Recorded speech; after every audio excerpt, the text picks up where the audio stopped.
มื้อนี้จะมาประเดิมงานบุญทรงเฮือกันเนาะพี่น้องเนาะเพิ่นจัดตั้งแต่มื้อนี้จนถึงวันที่8เนาะพี่น้องมีทั้งอาหารลาวไทยอาหารทะเลอาหารพื้นบ้านโซนนี้ก็จะเป็นโซนอาหารไทยลาวเนาะมีน้ำมีเย็นให้กินหลายๆห้านพร้อมเนาะแล้วก็อีกห้านนึงชื่อว่าเป็นห้านดังเนาะเป็นกระแสมาตั้งแต่งานหม่ำกับหม่ำโบแล้วก็งานอีเวนต์หลายๆห้านเนาะแล้วก็มื้อนี้เพิ่นก็มาตั้งบูธที่ทางฝั่งลาวเฮาแมงกะซุนหัวกะซุนโตละแสนพี่น้องแมงกะพรุนเนี่ยมาจากไหนมาแต่ญี่ปุ่นโดยสาขาเพิ่นอยู่ไทยโดยเกี๊ยวหมูเกี๊ยวกุ้ง40,000พี่น้องได้หลายตอนเลยเนาะทำยังไงเลยมาลองบุญนี้มื้อนี้คิดว่าจะหมดงบประมาณเท่าไหร่แสนอัพหลายมาเฮ็ดเวียกนี่ทุกมื้อบอกอันนี้เป็นประจำหรือว่าพาร์ทไทม์เป็นพาร์ทไทม์ถ้าเพิ่มโบสิไปเฮ็ดนำสบายดีพี่น้องขอต้อนรับเข้าสู่ซองน้องพุทธสอนเด้อมื้อนี้จะพาทุกคนทางบ้านเนาะมาเที่ยวลิ่นบุญทรงเฮือน้ำกันอยู่ที่ท่าวัดจันทร์เนาะพี่น้องตอนนี้กะกำลังจะย่างเข้างานเนาะซึ่งผ่านทางด้านนอกนี่เพิ่นก็เกี่ยมปิดทางกันแล้วเนาะอยู่นี่เพิ่นก็จะรักษาความปลอดภัยให้เนาะกับเป็นการฝากรถจักรหรือว่ามอเตอร์ไซค์เนาะคันนึง20,000 กีบหรือว่า 20,000 กีบเนาะพี่น้องนี่เนาะก็จอดทางนี้เลยตอนนี้เฮาแม่นหัวเว้นเนาะรถก็ยังบ่ทันได้หลายเทื่อเดี๋ยวค่ำๆมาแถวนี้ก็จะแบบเต็มมาเลยตั้งแต่นี่จนฮอดพูดแล้วก็ทางด้านในนี่อาจจะมีอีกเนาะคันหนึ่งน่ะจะประมาณ 30,000 อาจจะแพงขึ้นตืมอันนี้สำหรับรถจักรเด้อส่วนรถใหญ่หันแม่นยังบ่ฮู้ราคาเทื่อบ่กล้าเอามาย่านรถติดเนาะพี่น้องเนาะเพราะว่ามื้อนี้ก็เพิ่นก็เริ่มงานกันแล้วเนาะคนก็เริ่มหลายเนาะแล้วทางบ้านของทุกคนเด้บุญทรงเฮือมีการงานหรือว่ากิจกรรมอีกต่างๆกันบ่เนาะแล้วก็เริ่มกันแล้วหวาเนาะตอนนี้นี่กำลังจะย่างไปเส้นทางแคมป์ของเนาะหรือว่าปักปะซักบ่หรือว่าเป็นเขาจะเอิ้นห้านสามแยกปักปะซักเดี๋ยวมื้อนี้เขาก็จะไปย่างเลาะกินน้ำกันเนาะพี่น้องเนาะบ่ฮู้ว่าสิได้กินหยังบ่เนาะแนวกินปีนี้รู้สึกว่าจะหลายก่อนทุกๆปีเด้อเพราะว่ามีห้างทางฝั่งไทยมาขายพร้อมเด้เนาะมาเลยไป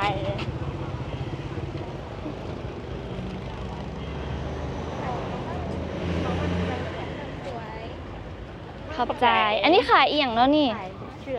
เป็นเสื้อผ้าเป็นเสื้อผ้างานกระสอบโอ้ยาวฮอดดิเลยบอกขายฮอดมื้อใดเพราะวันที่เพราะวันที่8เลยปกติมันขายอยู่ไสอันนี้ขายเกาเลี้ยวเลยอ๋อปกติก็มีห้างอยู่เกาเลี้ยวโอ้ขอถามได้ว่าค่าเซานี่ยาวๆแบบสิแพงบ่แพงแดงจักเม็ดน่ะฮันเจ้าผู้เรียนเพราะว่าหัวหน้าคนเช่าก็หลายแมตเติบ1 2 3 4 5ล็อกเล่นบ่นี่เดี๋ยวเข้าใจเด้อเข้าใจมาตอนนี้ก็ย่างมาใกล้ๆกับเส้นทางแคมป์ของแล้วเนาะพี่น้องเนาะคือทางด้านหน้าไหลไปยาวๆจนฮอดเจ้าอนุวงศ์เนาะก็จะเป็นแบบ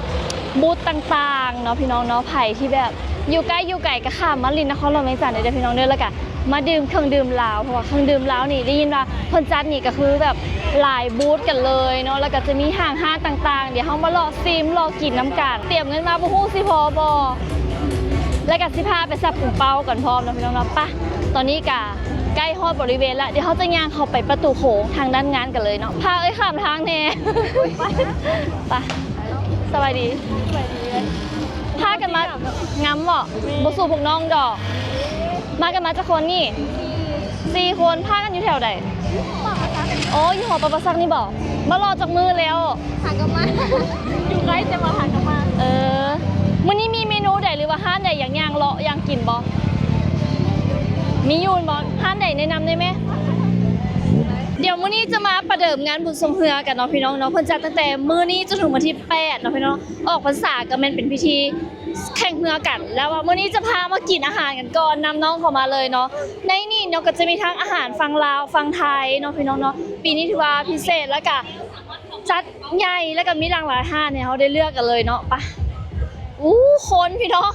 คนหลายขนาดเลยอันนี้ขนาดยังบ่ได้ค่ำในนี่น่ะเอาสาวๆไปเสร็จแล้วอ๋ออยู่นี่ห้านใดดังห้านใดดังห้านอันนี้กระดังคือกันอันนี้ก็ห้านดังเนาะอันนี้นี่ก็น่าจะมาจากทางฝั่งไทยเนาะซูชิเจ้าดังในต่อเพิ่นบอกว่าคุณปอนสลายุซูชิใครเคยกินบ่พี่น้องคนหุ่มเต็มเลยน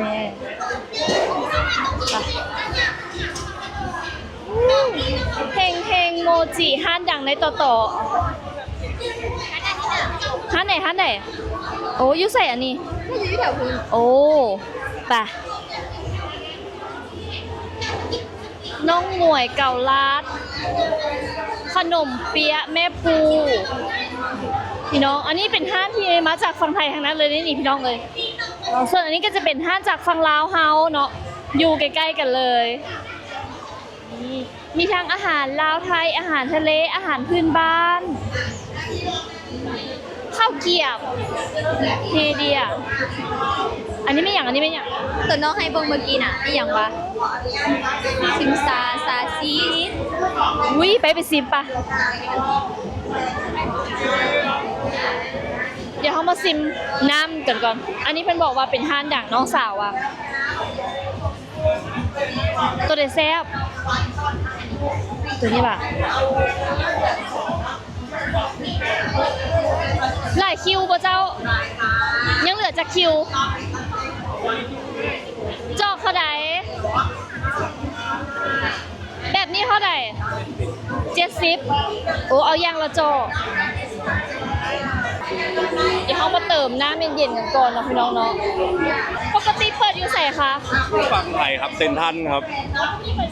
ครับผม ที่มาได้สักเดือนแล้ว 3 อ๋อปกติมันขายอยู่เซนทรันพี่น้องเนาะเซนทรันจังหวัดใหญ่ ทั่วประเทศครับ นี่วันนี้เป็นมาเปิดขายอยู่ทางฝั่งลาวได้มาแล้วพี่น้องจอกหนึ่ง70,000ซีสซาไทยซีสอันนี้เป็นโกโก้ช็อกโกแลตมันบอกซิมมันก่อนเด้อ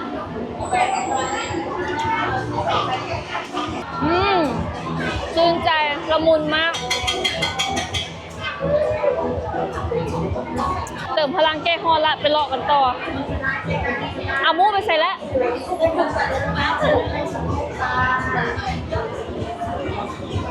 สาวๆเพิ่งมาซิมเก่ารัด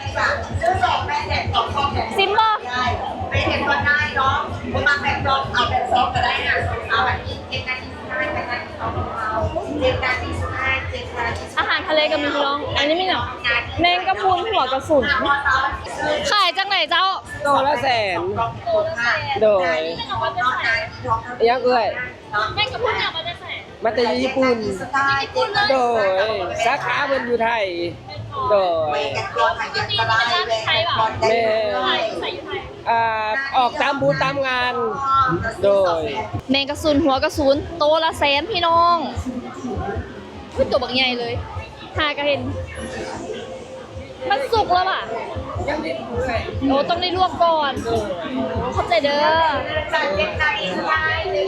เลาะน้ำกันมาเมื่อกี้นี่ยังโมโหซื้อเสียงเฮียงนามซ้ำซื้ออย่างนะ ชื่อน้ำหวานชื่อจี้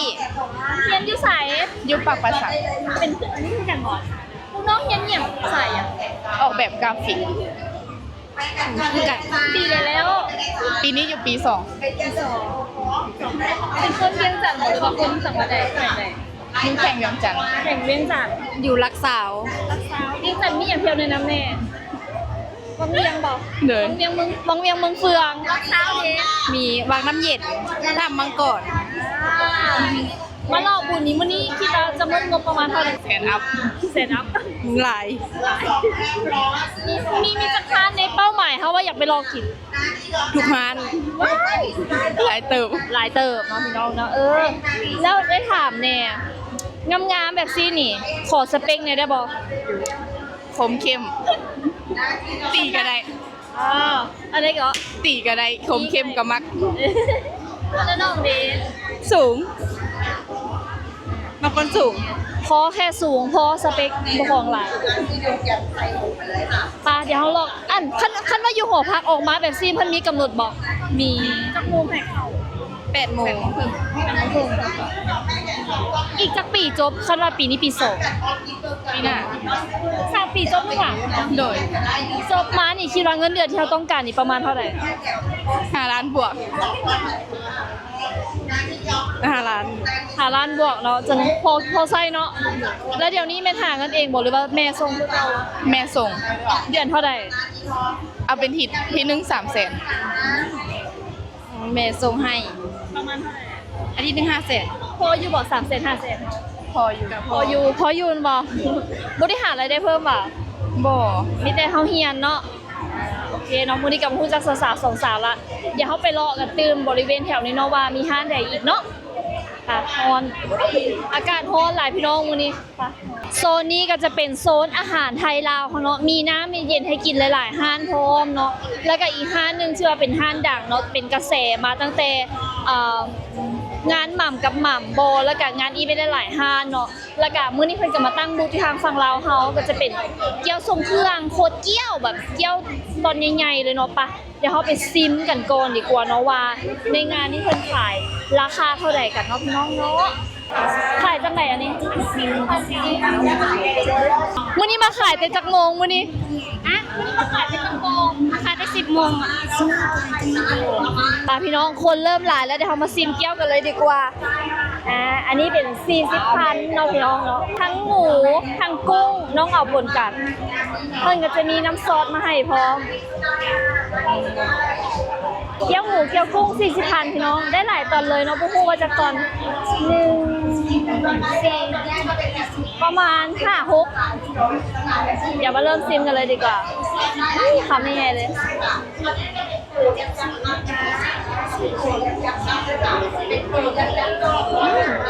นุ่มเนาะใส่แน่นๆเด้อทางด้านในคือเกี๊ยวนี่สามารถย่างมา walk in ซื้อได้เลยแต่ว่า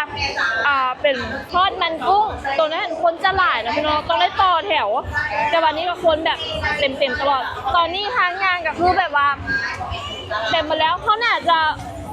ไหลไปเองแล้วตอนนี้พี่น้องบางคนปะเดี๋ยวเขาย่างรอกับต่อลูกซีนทอดยืนกินโรงงานบอโออันนี้ก็เป็นโรงงานดังนะพี่น้องแถวบอโอคุณซื้อก็คือเรื่องของลูกซีนมาเบิ่งเพิ่นขายจังไหน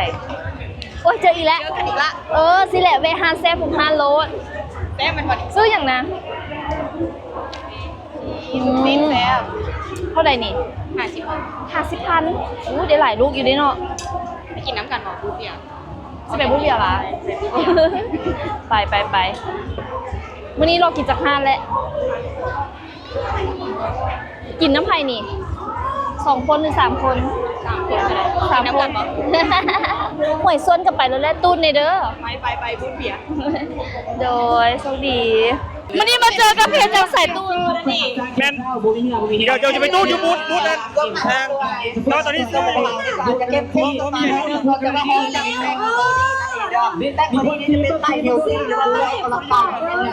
พราะว่าจะมีรสตัดนี้อุ้ยลองมาดมจะดมได้บอสบายดีเนาะ ซื้ออย่างนี้ ซื้อเดียนะ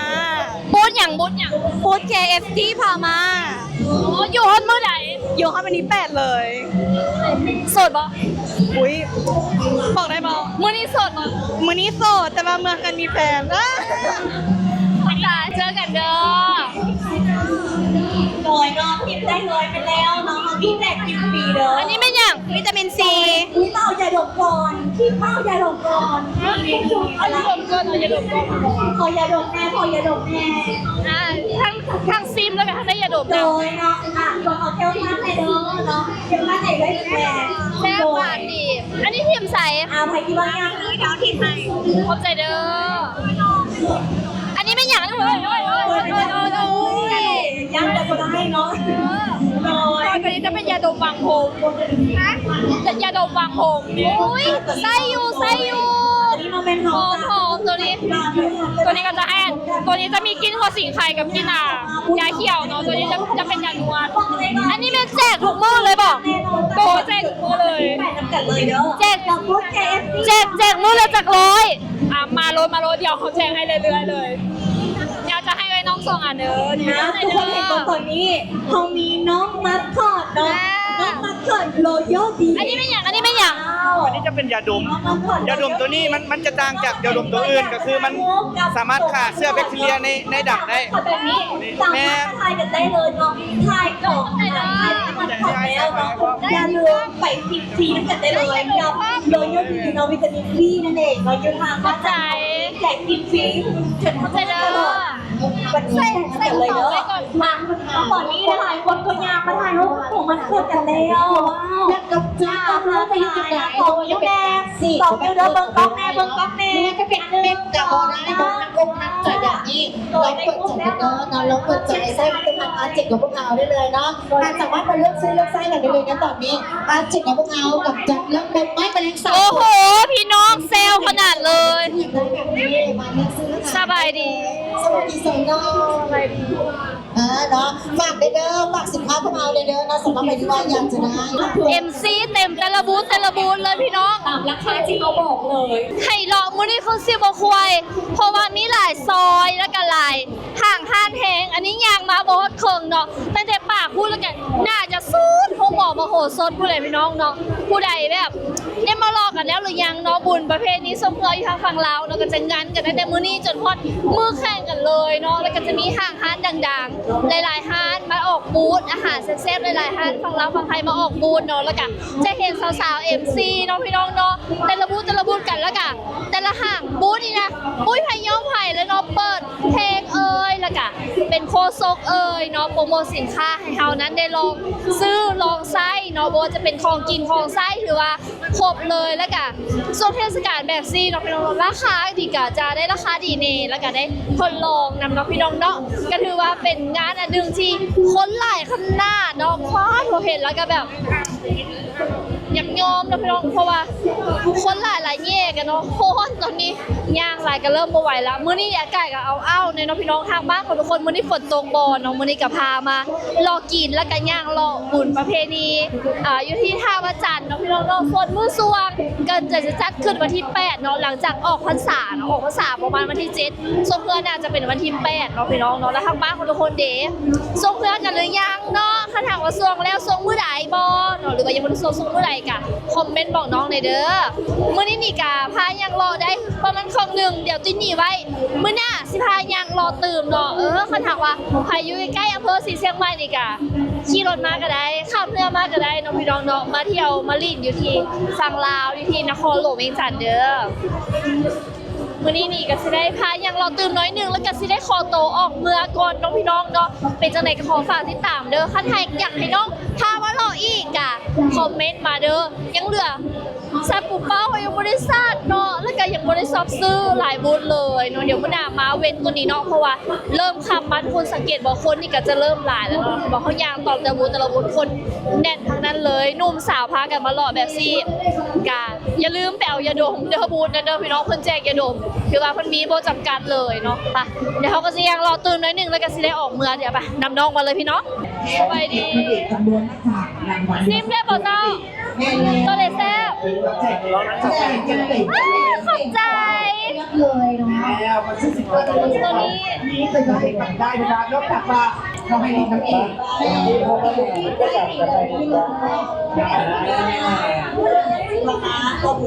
ปได้กับแจกครับ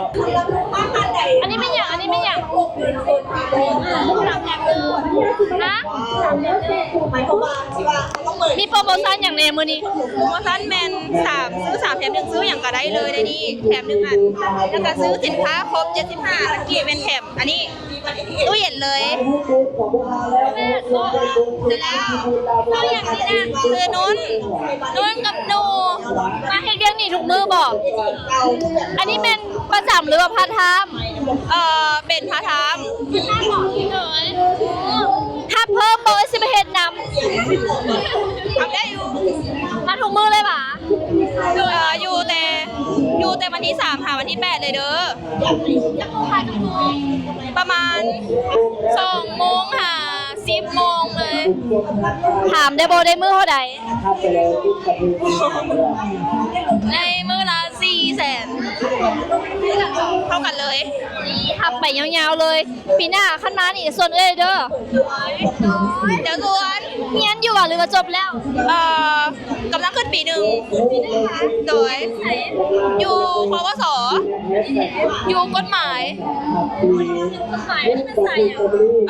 คอมพิวเตอร์แล้ว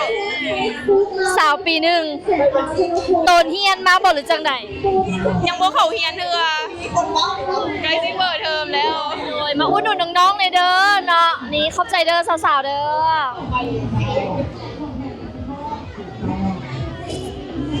มันแล้วว่ะ สำหรับท่านไหนที่ว่าอยากได้ของแจมของแถมพวกน้องๆก็สามารถเข้ามาได้เด้อมีหมวกมีเสื้อมีบิ๊กมีปึ้มนอกจากนั้นน้องเขายังแจกกระทง2 ชั้นน้ำอีก สบายดีป้าอันนี้ไม่อย่างอันนี้ไม่อย่างอันนี้ไม่อย่าง หวยกอกเด้อเจ้าหวยกอกเจ้า ซื้อเลขผ่านมือถือกับเครื่องขายเลขได้เลย ถือคันหนึ่งได้เท่าไหร่ ได้400 ล้าน6โตเจ้า ว้าวนี่เลยบอกสแกนบนหรือจังไหนอันนี้โดยสาวๆซื้ออย่างน้อยนี่ โดยซื้อแบมเจ้า ซื้อนี่ มาถึงมือบอ โดยยูนิตเลยเจ้า หา4 โมงหา10 โมงเลยเจ้า สามารถได้เลยมาหวยกอกได้เลยเด้อ อ๋อเจ้าร้อนไหม โดยฮ้อน โดยสบายดีเจ้าคนงาม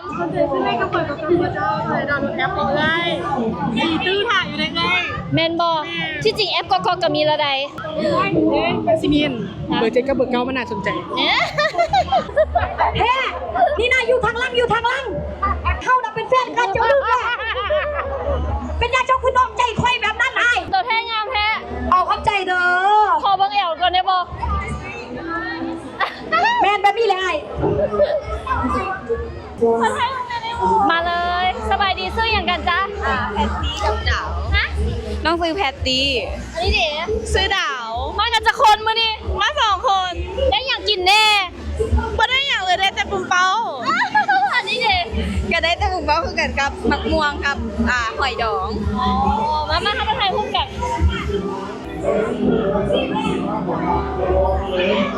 รีวิวอาหารให้ได้ฟังเนี่ย ยังบ่ได้ซิมเถื่อมามื้อแรกคือกัน เอามาแรกล่ะปกติอยูใส่กัน ปกติพวกน้องอยู่ดงโดแถวดงโด อันนี้ อยู่ดงโดคือกัน โอ้ตั้งมานี่บ่ไปรอต่อสนะเฮาไปใส่นี่บนไปพูดเบียบอ่ะ เข้าเวียกต่อเวียกอยู่ป่าแรงแกลเลอรี่ ห้านไหน อยู่แกลเลอรี่38 อันนี้ยูกันแล้วที่สาม โดย เขาเพียงสักโมงอ่ะ เขาเวียก5 โมง อุ้ยมันเกิดแล้วตัวนี้นะ โดยโชคดีเด้อขอบใจเช่นกัน ลิปตันเลมอนโซดาบ่มีน้ำตาล โมเสื้อ ต้องซื้อไปซิมเบิ่งต้องซื้อไปซิมเบิ่ง25,000ต้องเติมได้ซิมดีโพดแต่ต้องเติมแม่น เสื้ออย่างนี้อ่ะ เจนนี่อันนี้3 โมงตุก10,000เลย3 ตุก25,000รุ่น5,000กี่พุ่นน่ะ เป็นเลมอนโซดาโมมีน้ำตาล ซิม โมมีน้ำตาลบอก โอ้กินอีกก็ต้องซื้ออีกมันแซ่บ แซ่บอีหลีบอก อีหลีได้ซิมเบิ่งได้ซิมเบิ่งนี่นะมันยังบ่กินไงมันไม่เต็มเอาได้เอาได้ ซาดีซื่นใจ ของเราเลย ของลาวนี่บอก แม่ของเรา มีราคาเลยเด้ ตุกหนึ่ง10,000 3 ตุก25,000 โอ้เอา3 ตุกได้บอก ได้ นี่เกี่ยมพร้อมไปแล้วอันนี้เป็นพนักงานประจำบอกหรือว่าเฮ็ดพาร์ทไทม์ เพชรพาทาม มันเฮ็ดได้จังไหน ต้องเรียนอยู่ปี 1 โอ้3 ปีนึงบอก โดย มันเฮ็ดอยู่นี่ได้จังไหน หมู่ส่วนมานี่เด้อ โอ้โหได้แล้วตัวไหนของเอ้ยจองนี้นะแมนแกแมนขอบใจสาวๆขอบใจละลายขอบใจละลายไปตอนนี้ก็ย่างมาอีกโซนหนึ่งนะพี่น้องคนละฟ้ากันกับเที่ยวเขาย่างไปเนาะก็อยู่ในเส้นของแคมป์ของคือเก่าแล้วก็จะมาพามาเล่นอีกหนึ่งกิจกรรมเนาะที่แบบมางานบุญต้องมีเนาะนั่นก็คือสับผมเป้าแล้วก็ยิงปืนลมเนาะแล้วก็กิจกรรมหลายๆอย่างตามแคมป์ทางนี้เลยเนาะเดี๋ยวเขาก็จะมาลองกันเบิ่งเนาะว่ามื้อนี้จะได้บอแล้วก็ราคาที่งานบุญมาจัดเพิ่นไล่จังใดพี่น้องเนาะแล้วก็ได้อย่างเป็นผลตอบแทนตอนนี้เห็นสาวๆหุ่มและนำน้องเข้ามาเลยเนาะขาดบ่ได้เลยเนาะมางานบุญกิจกรรมนี้ก็คือสับผมเป้ากันแล้วพี่น้องปลาลูกดอก3 ลูก 10,000 กีบขอถามเลยเจ้าอัน3 ลูก 10,000เป็นได้อย่างแน่ ดื่มเจ้า แล้วเป็นตุ๊กตาเด้ ไม่ได้จำแหน่งนะเจ้าเพราะว่าราคา แถวลุ่ม เราลูกแม่ได้3 อย่าง อ๋อลูกหนึ่ง70คันถึกแล้วมันได้เลยแต่ว่าเขาเสียว3ลูก10,000ซะเป็นเครื่องดื่มเนาะอย่ามาลองมึงว่าสิได้บอ3ลูก10,000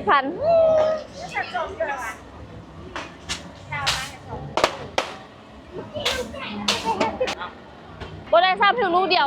10,000พี่น้องบ่ได้เครื่องดื่มซ้ำบ่เป็นหยังเขาซื้อมาแล้วเดี๋ยวจ่ายเงินเพิ่นก่อน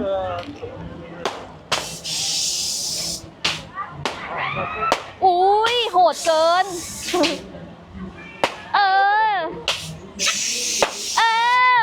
เจ้าคือเก่งแท้สิบ่ได้ป่าให้คอยบ่น้องไอ้นี่ขอบใจขอเทคนิคดูให้จังไหนมันคือได้ฮะฟาดไปสิเลยป่ะหน่อยเก่งแค่ผู้สาวอันนี้ไปเดี๋ยวเขาไปเลาะเบิ่งทานอื่นๆเบิ่งสาวๆเบิ่งฝีมือสาวๆเพิ่นปาลูกดอกอย่าบ่ไปแซมแบมเบิ่งวิธีก่อนเด้อ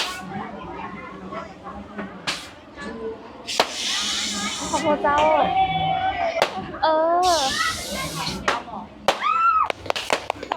เห็นแล้วได้ โอ้โหพี่น้องฝีมือสาวๆบ่ธรรมดาเลยเนาะพี่น้องเนาะคือเลนนี่ก็คือจะเป็นแบบบอลสับเป้าบอลแล้วก็ยิงปืนเนาะแล้วก็มีอย่างอีกกับบ่ฮู้เนาะยังยางหลอกบ่ควายเนาะคือแบบ